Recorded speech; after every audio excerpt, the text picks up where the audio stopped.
So Larry, did you hear about the new invention? It's a machine that can make anything out of pancakes. Apparently, you just feed in what you want and it spits out pancakes of whatever shape or size.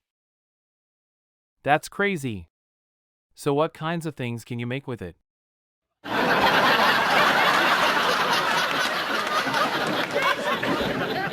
I mean, could you make jewelry? Could you make a car? I don't know, but I heard you can make a full-sized replica of the Eiffel Tower out of pancakes. Wow, that's almost too crazy to believe. I bet it's really delicious though. I'm sure it is. Do you want to try and make one? Sure, why not? Let's see what we can do.